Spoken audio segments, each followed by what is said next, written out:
AI 컴퓨팅 파워를 위해서는 어마어마한 전기가 필요하다는 것이 문제입니다. 자, 미국에서만 AI 서버를 돌리기 위해서 추가적으로 약 100개의 원전이 필요하다고 하거든요. 작가님과 함께 AI 차세대 에너지 혁명과 세계 다극화 전환에 대한 주제로 이야기 나눠볼까 하는데, AI 혁명과 요즘 원자력 키워드도 굉장히 많이 들리는데 원자력 발전과의 관계는 어떻게 될까요? 예, 지금 세계는 AI 혁명 중입니다. AI가 인간을 대체하면서 노동의 가치가 점차 제로에 수렴하고 있죠. 최근 기업들이 신입사원 모집을 극도로 축소하고 있다고 합니다. AI를 잘 활용해서 엄청난 역량을 발휘하는 초인류 인재와 대다수가 AI에서 대체되면서 직업을 잃는 사람들로 양극화가 불가피할 겁니다. 아마 미래에는 국가가 어느 정도 기본소득을 제공해야 하지 않을까 하는 그런 생각까지 하게 됩니다. AI로 인한 이런 개인 문제 해결은 각자의 몫이라고 생각하고 있고요. AI가 촉발하는 이 사회 경제적 변화에 대해서 한번 생각해 보겠습니다. 자, GPU 칩을 생산하는 엔비디아가 현재 세계 1위 기업이 되었고, 삼성전자와 하이닉스가 AI HBM 칩이 히트치면서 올해부터 각사가 100조 이상의 영업이익을 전망하고 있습니다. AI와 반도체는 동전의 앞면과 뒷면 같은 뗄래야 뗄 수 없는 관계라고 할 수 있죠. 자, 모든 분야에서 AI가 위력을 떨치고 있으며 AI 컴퓨팅 파워를 위해서는 어마어마한 전기가 필요하다는 것이 문제입니다. 자, 미국에서만 AI 서버를 돌리기 위해서 추가적으로 약 100개의 원전이 필요하다고 하거든요. 일론 머스크가 최근 에너지가 화폐를 대체한다는 그런 주장을 했는데, 이런 발언이 나온 배경도 바로 AI 패권을 위해서 가장 필요한 게 전기 에너지라는 인식에서 나왔다고 봅니다. 명목 화폐의 경우에는 사실 정부가 끊임없이 찍어내는 약속일 뿐이지만, AI와 로봇이 지배하는 세상에서 가장 중요한 것은 결국 에너지와 AI로 대표되는 컴퓨팅 파워라고 보는 거죠. 자, 그럼 차세대 에너지 혁명은 어떤 양상으로 좀 진행되는 건가요? 예, 지난 수십 년 동안 세계의 핵심 이슈 중에 하나는 기후위기였고, 지구온난화로 북극의 얼음이 녹고 있는 걸 아실 겁니다. 세계는 기후위기를 극복하기 위해서 탄소 제로 정책을 추진하고 있는데, 근본적으로 이 탄소 제로가 가능한 청정 에너지는 신재생 에너지, 원자력 발전과 수소 에너지 뿐입니다. 근데 신재생 에너지는 풍력, 태양광, 조력 발전 분야로 나눌 수 있죠. 그런데 신재생 에너지의 문제는 일정하게 계속적으로 전기 생산을 할 수 없고, 석유, 석탄에 비해 원가가 많이 든다는 데 있습니다. 기존의 원자력 발전은 후쿠시마 원전 사태 같은 방사능 노출 위험이 문제거든요. 따라서 원자력 분야의 차세대 에너지 기술은 이런 위험을 극도로 낮춘 소형 모듈라 리액터, 즉 SMR 기술이 대세가 될 겁니다. 그리고 AI 서버를 가동시킬 새로운 원전 개발은 바로 SMR 원전이 될 가능성이 높습니다. 탄소 제로를 근본적으로 해결할 또 하나의 에너지 분야는 바로 수소 에너지입니다. 수소 에너지도 신재생 에너지처럼 석탄, 석유에 비해 원가가 높기 때문에 아직은 현실성이 적다고 볼 수 있죠. 그런데 이 신재생 에너지와 수소 에너지를 결합을 시키면 차세대 SMR 원전 분야처럼 차세대 청정 에너지가 될 수 있습니다. 자, 신재생 에너지의 대표로 태양광 발전을 예를 들어 본다면 가장 많은 원가가 들어가는 부분은 대규모 토지 확보일 겁니다. 사우디아라비아 같은 그런 사막 지역에 대규모로 태양광 패널을 짓는다면 이 토지 확보 자금 단가를 확 낮출 수 있겠죠. 그리고 또한 햇빛이 세니까 태양광 발전의 효율도 올라갈 겁니다. 문제는 이런 황무지에 설치된 태양광 패널에서 이 생산한 전기를 어떤 방식으로 효과적으로 저장, 수송할 수 있느냐가 관건이죠. 자, 바로 태양광에서 만든 전기를 수소로 저장하고 수송하는 것이 가장 효과적인 방법입니다. 자, 일단 수소를 이런 방식으로 해서 싸게 생산한다면 신재생 에너지와 수소 에너지의 이 단가 문제를 한 번에 해결할 수 있는 겁니다. 그런데 여기서 모든 문제가 해결되지 않거든요. 중동의 이 사막 같은 그런 불모지에서 만든 수소 에너지가 전 세계 모든 대륙에 공급되기 위해서는 1차적으로 도로, 철도 같은 육상 수송로가 해결되는 게 전제가 되어야 합니다. 자, 태양광 같은 신재생 에너지 분야가 활성화되기 위해서는 토지 가격이 매우 싼 땅에 시설을 설치해야 되겠죠. 자, 그러게 적당한 곳이 어떤 곳이냐 하면 아프리카, 중동, 중앙아시아, 몽고, 시베리아, 호주 같은 곳일 겁니다. 이런 곳에서 생산된 수소 에너지는 향후 석탄, 석유를 대체할 새로운 에너지원이 될 것이 틀림없습니다. 자, 차세대 에너지 혁명을 요약하면 이렇습니다. 자, 기존의 석탄과 석유, 가스는 이산화탄소를 방출하니까 기후 문제가 불가피해지고, 이걸 해결하기 위한 두 가지는 위험이 제거된 차세대 SMR 원전 기술과 신재생 에너지와 수소 에너지 통합 접근입니다. 자, 미국 정부와 빅테크 기업들은 차세대 SMR 원천 기술을 갖고 있는 한국과 제휴해갖고 주로 AI 서버를 돌리는 지구상의 수백 개의 원전을 만들려는 그런 계획을 추진하고 있죠. 한국의 두산 에너빌리티 같은 기업들이 이런 프로젝트에 참여하고 있습니다. 그리고 한국은 최근 핵잠수함 건조를 미국으로부터 승인을 받았습니다. 당연히 한국이 만들 핵잠에 들어갈 원자력 엔진도 아마 SMR 기술이 들어갈 겁니다. 그리고 현재 민간 상선이나 군함들은 주로 벙커 시유를 쓰는 디젤 엔진을 주로 사용하거든요. 근데 가까운 미래에 탄소 제로 정책이 확산된다면 아마 고품질 LNG선이나 SMR 원자력 엔진으로 엔진 교체를 해야 될 거라고 생각합니다. 향후 수십 년간 세계의 대부분의 배들의 엔진이 이런 신기술 엔진으로 바뀌어야 한다면 엄청난 아마 시장 수요가 발생할 겁니다. 자, 이 과정에서 한국의 원자력 엔진, 조선 산업은 어마어마한 성장 동력을 확보할 수밖에 없겠죠. 그리고 최근에 미국의 포드 자동차가 전기 픽업 생산을 포기한다는 선언을 했죠. 이 결정으로 무려 29조 원의 손실이 발생했습니다. 자, 전기차 문제는요, 화재 사고가 수시로 일어난다는 데 있습니다. 안전성에 문제가 있는 거죠. 그리고 전기 충전소도 엄청나게 필요한데 이거 쉬운 일이 아닙니다. 전기 충전소 문제나 이 전기차의 안전성 문제를 근본적으로 대체할 수 있는 수단은 수소차밖에 없다고 봅니다. 수소 연료 전지로 차를 구동하는 방식이죠. 자, 이 분야에서는 현대차가 가장 강력한 기술을 확보하고 있습니다. 자, 그리고 신재생 에너지하고 수소 에너지가 통합이 되려면 아프리카, 유라시아, 아메리카를 육상으로 잇는 교통 인프라가 필요하겠죠. 자, 이것이 의미하는 것은 수소 관련 이 차세대 에너지 혁명과 세계 군사 지정학적 변화가 밀접하게 연결되어 있다는 점입니다. 자, 지금까지 AI와 차세대 에너지 혁명에 관련된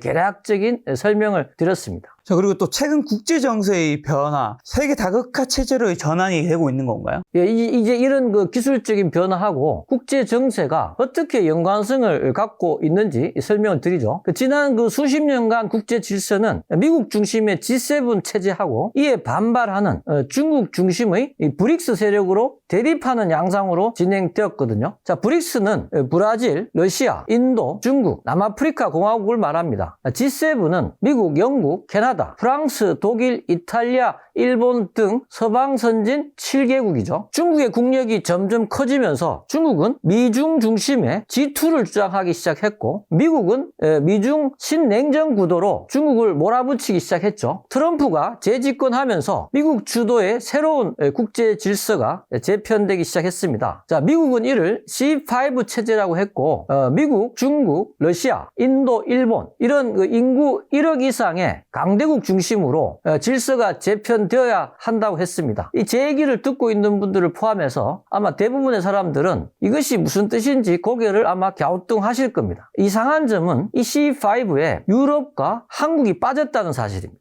그리고 브릭스의 멤버국이던 브라질과 남아프리카 공화국도 빠졌습니다. 자, 남아프리카 공화국은 차치하더라도 브라질은 인구가 2억이 넘는 남미의 인구 대국입니다. 자, 오늘 내용의 핵심 중에 하나는 바로 C5. 저는 이것을 세계 다극화 체제라고 생각하는데요. 이 C5 체제에 대한 상세한 설명을 해드리겠습니다. 자, 그리고 러우 전쟁의 종전 협상과 베링 해저 터널 이슈도 같이 좀 설명해 주신다면요. 예. 자, 본격적인 설명을 이제 드리기 전에요. 가장 최근에 발생한 국제적 사건들 중에서 가장 중요한 것이 바로 러우 전쟁입니다. 최근 미국 플로리다 뭐라라고 트럼프 별장에서 미국과 러시아 협상단이 만나서 협상을 2, 3일 했죠. 러시아 특사는 드미트리에프란 사람인데 러시아 국부펀드의 책임자이고 미국도 협상단에 트럼프의 사위 쿠슈너가 참여했다고 합니다. 자, 이번 협상 이전에는 이 드미트리에프가 특사가 아니었지만 이번 협상부터 그가 특사 자격으로 협상을 한다는 것은 아마 추정컨대 러우 전쟁의 종전 문제는 거의 미러간의 합의가 됐다는 의미라고 봅니다. 드미트리예프가 특사로 그리고 쿠슈너가 회담에 참가했다는 것은 주로 미국 러시아 사이의 이 전후 경제 문제 등이 아마 논의가 됐다는 그 뜻이죠. 그리고 드미트리예프는 이 협상 이전에도 베링 해저 터널 얘기를 공식적으로 언급했습니다. 베링 해협은 폭이 한 80km, 수심이 평균 30m 정도밖에 되지 않는 좁은 지역입니다. 자, 베링 해협 해저 터널 건설은 러시아가 아무리 간절히 원해도 미국의 동의가 없다면 불가능한 프로젝트이겠죠. 자, 이 베링 해저 터널이라는 용어가 등장했다는 사실이 의미하는 바는 바로 유라시아 대륙과 아메리카 대륙의 육로가 연결된다는 의미입니다. 자, 그리고 또 이스라엘군 가자 철수와 장계 주루 해랑인가 15+1 회담의 의미는 뭘까요, 그러면? 예, 그리고 중동 가자 지구에서도요, 이스라엘군이 이 철수해야 한다는 주장이 나오기 시작했거든요. 아마 이것이 미국의 요구가 아니라면 이스라엘군은 이런 주장에 콧방귀도 끼지 않았을 겁니다. 트럼프는 지난번에도 가자 지구를 미국이 개발하겠다는 생각을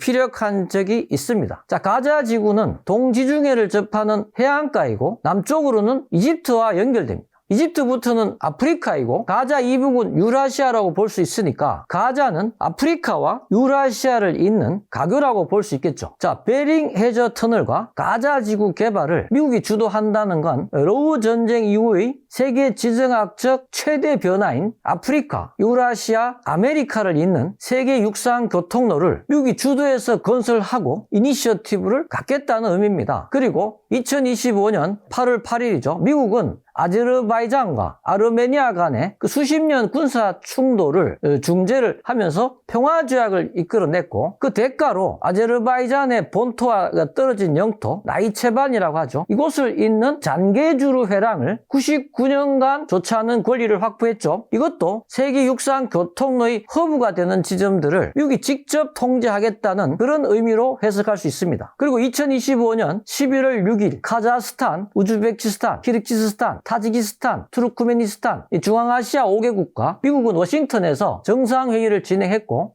여기에서 핵심 광물 거래, AI 센터, 항공기 판매, 특히 철도 건설 등 250억 달러 상당의 상업 계약이 이루어졌죠. 이 건하고 장계주르 회랑까지 함께 생각한다면 유라시아 중심지에 중국의 그 1대1로를 대체하는 트럼프 루트가 만들어질 수 있습니다. 자, 그리고 또 쿠알라룸푸르 아세안 회의와 경주 에이펙 핵잠 승인의 의미는 뭘까요? 자, 2025년 10월 26일부터 28일 47차 아세안 정상회의가 그 말레이시아 쿠알라룸푸르에서 열렸죠. 이때 이재명 대통령은 아세안에 대해서 단순 경제협력을 넘어 아세안의 평화와 안정을 위한 든든한 파트너가 되겠다라고 선언했습니다. 여기에 트럼프도 참여했는데 동남아에 대한 한국의 군사적 영향력을 미국이 묵인한 것이 아닌가라는 생각을 했습니다. 그리고 2025년 10월 31일부터 11월 1일 경주에서 에이펙 정상회의가 열렸죠. 이때 그 한미 간의 관세 등 현안 문제 협상이 진행이 되었고 여기서 북한, 중국의 핵잠수함을 감시하기 위해서 한국 핵잠이 필요하고 핵연료 문제에 대한 해결책을 한국이 미국에 요구합니다. 그런데 트럼프는 며칠 뒤에 핵잠 승인을 했죠. 그리고 이 외에도 핵 농축하고 재처리 문제까지 해결하는데 원칙적인 합의가 이루어졌습니다. 자, 한국의 핵잠에 대한 미국 승인에 대한 그 국제 정치학적인 의미는 한국 해군을 대양 해군으로 승인했다는 겁니다. 만약 한국 해군의 작전 범위가 한반도 해역으로 국한시킨다면 굳이 한국 해군의 수중 장기 작전이 가능한 핵잠이 굳이 필요 없다고 봐야 하거든요. 그렇다면 미국이 왜 일본이 아닌 한국 해군의 대양 해군화를 인정했는가에 대해서 판단해 봐야 합니다. 자, 미국은 근압 능력의 약화로 자체 해군력의 쇠퇴가 불가피해지는 상황에서 반면에 중국 해군은 엄청난 속도로 해군력을 증강시키고 있죠. 또한 그 서반구, 남북 아메리카에 대한 트럼프 플랜은 지구상 다른 어떤 곳보다 이곳에 대한 군사적 방위를 강화하겠다라고 한 바 있습니다. 그리고 미국 해군력의 증강도 한국 조선업체들의 도움을 받지 않는다면 거의 불가능할 거라는 것도 아마 잘 알고 계실 겁니다. 있습니다. 이런 모든 것을 감안했을 때 미국 해군 단독으로 서태평양에 강력한 중국 해군을 감당하기에는 아마 역부족이라고 판단했을 겁니다. 그런데 일본은 한국과 달리 2차 대전의 전범 국가이고 심지어는 미국은 일본에게 동경 대공습과 히로시마, 나가사키 핵폭탄을 투여했기 때문에 무려 백수십만 명의 일본인이 사망을 했거든요. 따라서 미국은 일본의 미국에 대한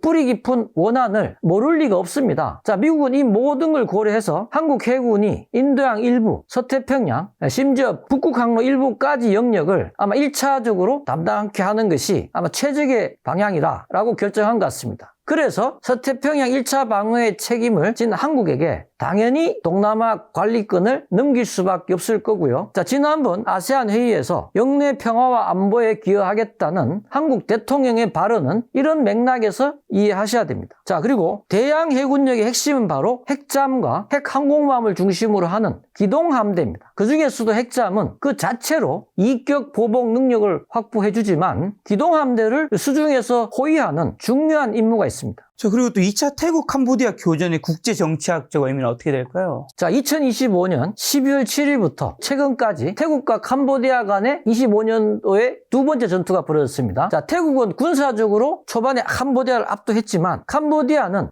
비대칭 전력으로 드론과 BM-21 다연장 로켓 등으로 끈질기게 대응을 해서 태국도 상당한 피해를 보고 있다고 합니다. 특히 태국 캄보디아 국경은 대부분 정글로 이루어져 있어서 태국의 육군력이 상대적으로 강하더라도 대규모 육상 진군은 쉽지 않다는 게 포인트입니다. 그리고 태국 캄보디아 간의 전투는 작년 5월부터 시작됐는데 군사력이 약한 캄보디아의 선공으로 시작됐다는 점이 이해가 쉽지 않은 부분입니다. 자, 이건 두 가지 점으로 생각해 볼 필요가 있는데요. 첫째는 수십 년간 친중 입장에서 캄보디아를 통치한 훈센 총리의 아들 훈마넷이 집권하고 일어난 사건이라는 점입니다. 자, 훈마넷 입장에서 보면 자신의 권력의 정통성이 약했으니까 이런 내부의 반발을 외부적 충격으로 전환시키려는 목적으로 먼저 성공을 했다. 이것이 이제 많이 얘기되고 있습니다. 자, 또한 훈마넷은 아버지하고 달리 미국 웨스트포인트 육군사관학교를 1999년에 졸업했습니다. 그리고 훈마넷은 2002년 뉴욕대에서 경제학 석사를 받았고 2008년 영국 브리스톨 대학교에서 경제학 박사학위를 받습니다. 그리고 그의 경력으로 보았을 때 훈마넷은 틀림없이 친미파 정치가라고 볼 수 있습니다. 그리고 캄보디아 군에서 고속 승진을 하다가 2023년 8월 캄보디아 총리로 취임했거든요. 자, 중국이 1대1로 차원에서 캄보디아의 리암 항구를 중국 자본으로 만들어서 활용했는데 최근에 훈마넷은 이 리암 항구에 중국 외에 다른 국가들에게도 항구 사용을 허락했거든요. 그리고 최근에 태국군이 드론 전투 현장에서 감청한 내용 중에서 영어로 된 대화를 감청했다는 내용이 나옵니다. 이것은 캄보디아의 드론 군사 기술을 지원하는 미국 CIA 쪽 요원의 목소리가 녹취가 된 거라는 그런 분석이 있습니다. 자, 러우 전쟁에서 우크라이나에 드론을 활용한 전투가 새로운 대세가 되지 않았습니까? 그런데 드론을 활용한 전투는 단순히 드론만 있으면 되는 것이 아니고 고도의 정찰 자산, 통신 시스템 등 체계가 완벽해야 가능한 건데 캄보디아가 미국 도움 없이 우크라이나 수준의 드론 군사 기술을 적용할 수는 없겠죠. 그리고 태국은 미국제 무기와 중국제 무기를 함께 사용하는 전형적인 양다리 외교를 하는 나라인데 주변에 미얀마, 캄보디아, 라오스 등의 상대적으로 약소국들한테 지역 소패권을 구사하려는 성향이 있습니다. 그리고 특히 중국은 미얀마, 라오스, 태국, 캄보디아 쪽으로 1대1로를 전개하고자 하는 열망이 있고요. 이것을 매우 못마땅하게 생각하는 쪽이 미국이라고 봐야 할 겁니다. 자, 국제 정치학에서 미국 같은 그런 패권 국가가 흔히 사용하는 전략 중에서 전쟁 전략이 있는데요. 이것은 전쟁을 일으켜서 상대적 힘의 우위를 확보하려는 그런 전략입니다. 자, 러우 전쟁과 마찬가지로 태국 캄보디아 전쟁도 아마도 미국의 지지하에 캄보디아가 태국에게 군사적 도발을 한 사건으로 보는 것이 정확한 분석이라고 봅니다. 근데 지난번 아세안 회의에서 트럼프 중재하에 휴전이 진행이 됐지만 이번에 다시 한번 폭발한 것이죠. 자, 그런데 아세안 정상회의와 에이펙 정상회의를 통해서 미국이 한국의 핵잠을 허용하고 아세안에서의 영내 평화와 안보에 기여하겠다는 한국 대통령의 발언을 감안했을 때 이번 또 두 번째 교전 부터는 미국보다 아마 한국의 역할이 어느 정도 있을 것으로 추측이 되는 거죠. 그런데 2025년 12월 15일 최근입니다. 라오스 통룬 시슬리 주석과 이재명 대통령이 서울 정상회담을 통해서 양국 관계를 포괄적 전략 동반자 관계로 격상했습니다. 자, 이로써 한국은 아세안 국가 중에서 포괄적 전략 동반자 관계를 수립한 나라가 필리핀, 인도네시아, 베트남, 라오스 4개국이 된 겁니다. 자, 이거보다 좀 한 단계 낮은 전략 동반자 관계를 수립한 아세안 국가는 싱가포르, 말레이시아, 태국, 캄보디아입니다. 자, 놀랍게도 우리와 태국이 훨씬 가까운 사이라고 알고 계시겠지만 냉정하게 보면 태국이나 캄보디아 둘 중에 우리가 특별히 더 가까운 나라가 태국이라고 볼 수는 없다고 봐야 합니다. 그리고 이런 전략 동반자관계 국가들 싱가포르, 말레이시아, 태국, 캄보디아는 다른 나라들에 비해서 화교 세력이 훨씬 강하다는 특징이 있거든요. 이들 나라들은 중국 영향력에서 자유롭지 못하는 거죠. 자, 라오스 같은 내륙 국가인 경우는요, 모든 내륙국가 다 공통적인 건데 바다로 진출하는 것이 가장 중요한 국가 이익 중에 하나입니다. 그런데 놀랍게도 베트남이 라오스에게 전용 항구를 제공하고 있을 정도로 가까운 사이거든요. 그리고 베트남도 최근에 우리한테 K9 자주포까지 수입할 정도로 한국과 준 동맹 관계를 형성하고 있으니까 당연히 라오스도 이 정도면 중국에서 한미로 배를 옮겨 탔다고 봐야 할 겁니다. 자, 그런데 라오스는 중국과 태국, 캄보디아 사이를 끊는 동남아의 가장 중요한 완충지대입니다. 자, 한국이 태국, 캄보디아의 전쟁이 발발하니까 재빨리 라오스에 대한 영향력을 확대한 것은 이번 사태에 대한 한국의 반응이다, 이렇게 볼 수 있겠습니다. 어쩌면 태국, 캄보디아 전쟁의 여파로 라오스가 군사적으로 불안함을 느끼고 한미편으로 뛰어든 것으로 해석할 여지도 있겠네요. 자, 한국, 라오스 관계 격상은 태국과 캄보디아 양쪽에 대한 압박이라는 측면도 있을 거고, 더 중요한 건 중국에 대한 영향력 차단의 의미도 있거든요. 자, 이번 태국, 캄보디아 전쟁은 태국의 중국과 미국 양쪽에 대한 그런 이중적인 태도에 대해서 캄보디아를 부추겨서 미국이 군사적 도발을 유도했고, 이것으로 태국 길들이기를 하는 그런 의미라고 볼 수 있겠습니다. 자, 태국이 비록 캄보디아에서 군사적으로 우월한 게 틀림없지만, 자, 러우 전쟁에서도 보셨듯이 강력한 러시아를 상대로 우크라이나가 서방 지원을 받을 경우에 수년간 버틸 수 있다는 점을 감안했을 때 태국도 전쟁이 장기로 가면 굉장한 타격을 받을 수 있거든요. 그리고 태국의 전쟁 지속 능력도 타국의 지원을 받지 않는다고 가정을 하면 길어야 6개월을 버티기 어려울 거라는 분석이 있습니다. 자, 그리고 또 미얀마 내전과 한국 해군의 미얀마 진출 가능성, 그 여파는 어떻게 될까요? 자, 동남아에서 나머지 변수 중에 하나는 미얀마인데요. 자, 미얀마 내전이 현재 치열하게 벌어지고 있는데 중국은 1대1로의 소위 진주 목걸이 전략의 정점으로 벵골만의 미얀마 차유표 항구를 개발했습니다. 이곳을 통하면 인도양에서 육로를 통해서 중국 윈난성까지 기름과 가스를 보낼 수 있거든요. 이미 송유관은 깔려 있고 이제 항구와 철도까지 완성해서 소위 중국 미얀마 경제회랑 CMEC을 완성하려는 겁니다. 그런데 미얀마 내전으로 중국이 지원하는 그 미얀마 군부 세력은 현재 주요 도시 중심으로 국토의 20%만 차지하고 있고요. 나머지 80%는 민주진영의 국민방위군, PDF하고 소수민족 무장단체들이 장악했거나 치열하게 교전 중입니다. 자, 그리고 미얀마는 전통적으로 중국과 인도의 그 완충지대적인 성격도 있습니다. 여기에 한국 해군을 앞세운 한미 진영이 미얀마로 진출할 가능성도 미래는 충분히 예상할 수 있거든요. 자, 인도 입장에서도 미얀마가 일방적으로 중국 품에 들어가는 걸 대단히 못마땅하게 보기 때문에 아마 인도, 한국의 군사적 협력 관계도 가능할 수 있습니다. 자, 만약 한국 해군이 미얀마 항구에 기항하는 날이 온다면 그것은 화교 세력이 강한 싱가포르, 말레이시아, 태국, 캄보디아 같은 그 중국 영향권 국가들에게도 아마 엄청난 변화를 가져올지도 모르겠습니다. 그리고 특히 싱가포르의 경우에는 이번 경주 에이펙 회의에서 그 싱가포르 로렌스 웡 총리하고 이재명 대통령과의 한싱 전략 동반자 관계를 형성했거든요. 이 회담에서 8개의 협약이 이루어졌는데 내용을 본다 그러면 탄소 중립을 위한 수소, 암모니아 같은 신에너지 솔루션과 민간 원자력 발전 협력, 디지털 및 녹색 해운 항로 구축, AI와 사이버 보안에 합의했습니다. 싱가포르는 미래의 새로운 변화에 대한 핵심 파트너로 한국을 선택했다는 그런 느낌입니다.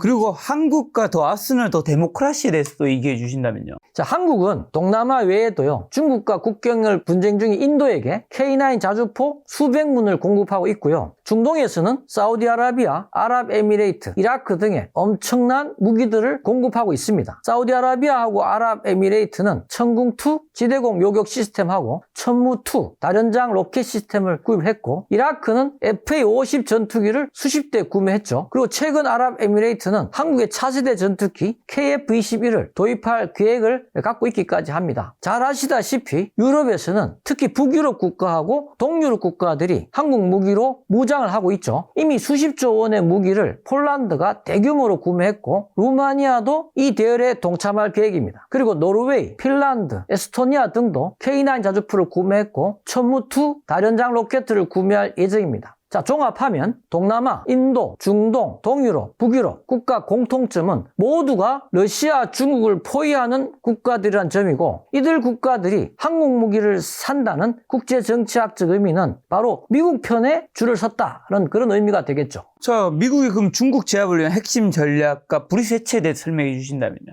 자, 미국 입장을 이제 국제정치학적으로 좀 따져보겠습니다. 자, 미국은 중국을 생사를 건 체제 경쟁자로 보고 있죠. 자, 그리고 미국의 가장 중요한 국가 목표는 중국 제압으로 봐야 할 겁니다. 그리고 미국의 가장 중요한 경제적 이익은 기축 통화 체제를 유지하는 겁니다. 그런데 중국을 중심으로 하는 그 브릭스 체제가 달러 체제에서 이탈하려고 하기 때문에 미국은 이를 가장 못마땅하게 생각을 합니다. 자, 미국이 이 브릭스를 해체하기 위해서는 무엇보다 역닉슨 전략을 구사해야 한다고 생각하고 있는 게 틀림없습니다. 자, 과거에 미소 냉전을 승리하기 위해서 미국은 과거 소련품에 있는 중공을 미국품으로 떼어내는 닉슨 전략을 구사했거든요. 지금 미국이 중국 중심의 그 브릭스를 해체하기 위해서는 거꾸로 중국품에 있는 러시아를 미국품으로 떼어내야 하는 겁니다. 또한 브릭스의 멤버 중에 인도는 중국과 국경 분쟁 중인 나라이고 러시아와 전통적인 동맹이죠. 따라서 러시아가 미국에 붙으면 당연히 인도도 러시아와 함께 미국 편에 붙을 수밖에 없지 않겠습니까?